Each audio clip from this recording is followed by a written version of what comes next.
proud of you. Right now, George Floyd is looking up at us all, laughing so hard that he can't breathe.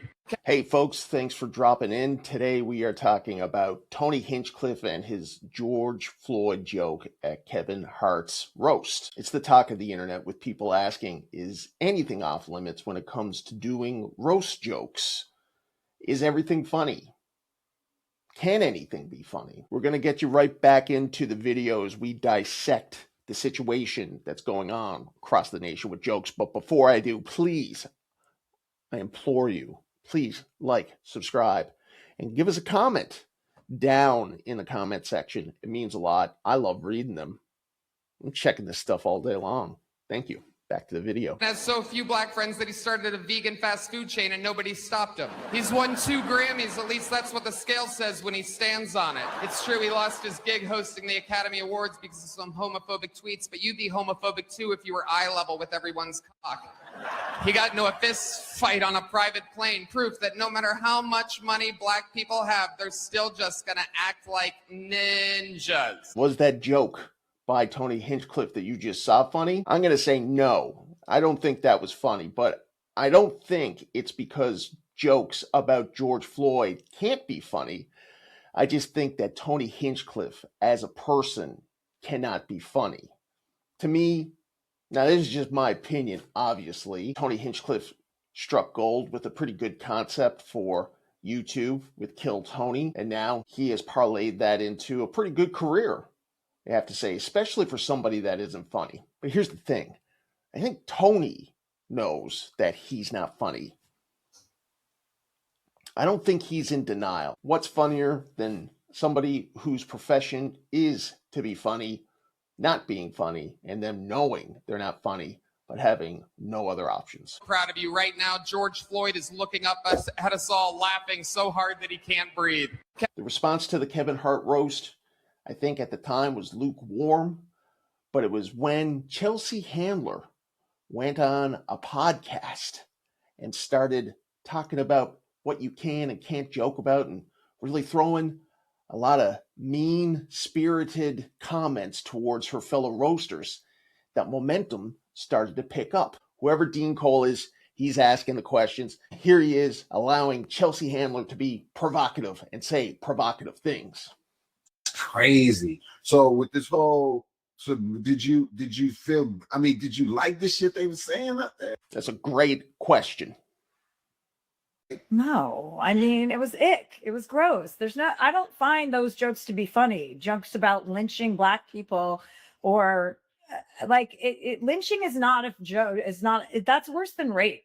Like, you're not joking about rape, are you? Are you saying I'm going to go rape you? You know, you can't do that, but you can say lynching. Like, I find that to be, I don't know, people are like, it's a roast, you go for it. I'm like, you can go for it without being gross. Yeah. Like, I find that to be gross. I found them making fun of Cheryl Underwood's like dead husband who committed suicide. Like, a skin color. She's fine with that. If she says she's fine with that, she's fine with that. I wasn't fine with that. I thought that was disgusting too. Wow. But there was so much disgustingness that I knew it was going to be such a gross vibe that I would be able to elevate it, no problem. Yeah. And that's what I went to do. I was like, all right, well, I'll pick it up because Chelsea Handler, completely unaware of herself. What is it with white women sticking up for black people when they haven't asked for it? I started to see this stuff around 2017 or so, that there was a real concerted effort by white women to distance themselves from the white man and really link themselves up with the rest of the minorities. And I guess this is what Chelsea is doing here. So look, I don't know much about Chelsea Handler. She seems like a bitch. I don't think I'd ever want to meet her. But she's allowed to think whatever she wants to about what is funny and what's not. I think she's a talk show host, but maybe she's a stand-up comedian as well. Either which way, everybody has an opinion about what's funny. Everybody has a taste about it, and it's all legitimate. That's why people are always yelling at comedians when they're on stage, those hecklers, because they are giving their opinion about what's funny, and they think that it's easy to do this. And that's the rub when it comes to being a stand-up comedian, is you got to deal with people who have a valid opinion about comedy, and maybe they aren't up there doing it. Comedy is about who can make somebody involuntarily react to what you're saying in a way that makes them laugh. So that was Chelsea Handler and her thoughts on Tony Hinchcliffe and Shane Gillis's roast material, and the reason why she felt she had to elevate the entire room with her stuff. Now, Shane Gillis had one of the greatest roast sets I've ever seen in my life. Wasn't at this roast, and I'm pretty sure I recognize this guy as one of the guys that was writing for Shane in the Kevin Hart roast. But this is the roast of Louis J. Gomez, who I think is a podcaster, probably stand-up comedian. And we'll just do a little bit of this. We'll just watch a little bit of this. Shane Gillis! Now, Shane's a boy. I think Shane is legitimately a great stand-up comedian. You can tell he's not quite as thin and as lean as he is these days. Still a little heavy set. So I think that this is around the time, a little after his cancellation, and maybe as he's working his way back up. Hey, I don't have much because this is gay. Gas Digital Network, more like Gas Digital Not Work. Have you guys used that fucking website? I mean, what the hell?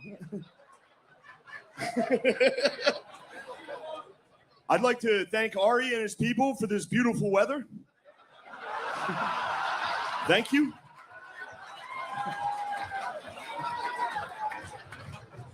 Ari used to host the show This Is Not Happening, a show named after his comedy career.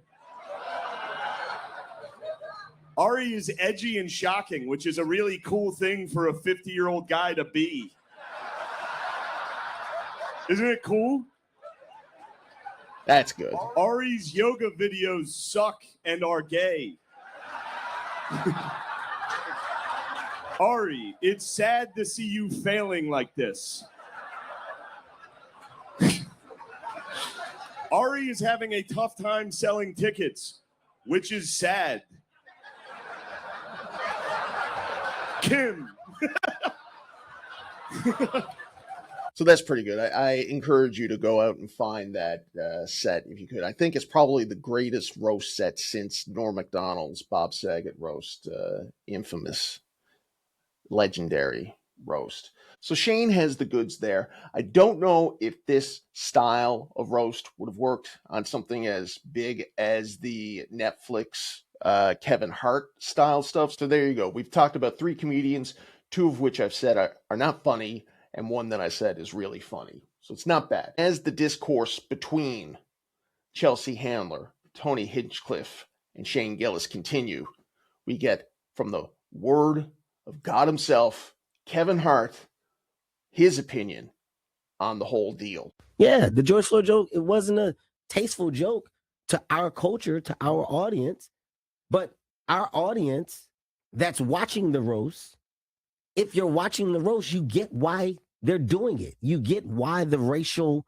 humor is on the table. Like, it's not, I wasn't shocked. Like, that's what they do. Go look at the Tom Brady one. Like, that's what they do.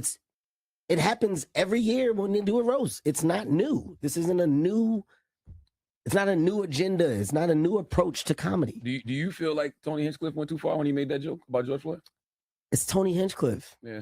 Like, I don't expect less. I don't expect more. I feel like you're saying going too far is the point. I don't want to put words in your mouth. Yes, I mean, that's why you're there. Mm-hmm. And I hate to say this, but I'm going to, because we're being honest. People are talking about that joke. Talk about his set.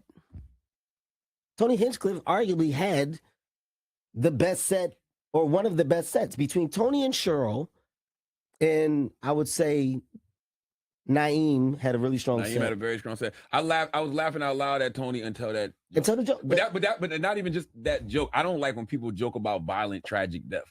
I like Pete's set, and then I was like, why you had to say anything about Charlie? There it is. Charlamagne the God doesn't like when people joke about certain things. He has his line, and he's allowed to, but you can't push that on anybody else. And I don't know if they are spicing up and sweetening up the reaction in those roasts. I imagine so, but then again, they're live, so I don't know. The technology does exist. But it seemed like that joke went as well as his other ones. I think they're about to say that there was some jokes made at Charlie Kirk's expense, so is that okay? Is that not okay? What do you think? What do you guys in the comments think? Do you think that you can joke about one or the other? Can you joke about George Floyd and not joke about Charlie Kirk? Those two guys, that's 4 first names in those two guys. George Floyd, Charlie Kirk. Anyways, are you allowed to joke about both of them, one or the other? Pete had a great set too. Pete had a Charlie Kirk joke in there. Yeah. Like, would I tell those jokes?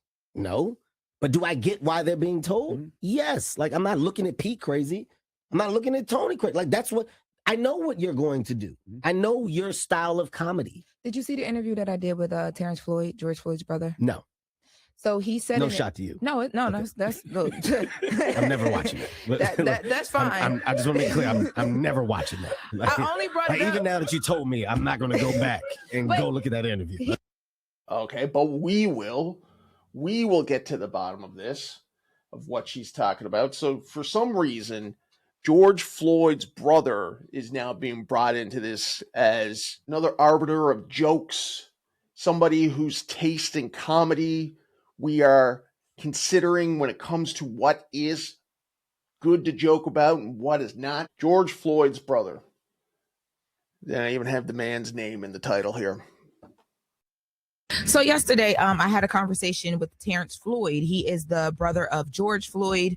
And he was responding to the Tony Hinchcliffe joke that was told at the Kevin Hart roast about George Floyd. He believes Kevin Hart should have spoke up. Let's take a listen. My thing with Kevin, Just real quick, take a look at that. Look at that. The man's brother, George Floyd, has become an icon and a symbol. And can you joke about somebody that has been martyred like that?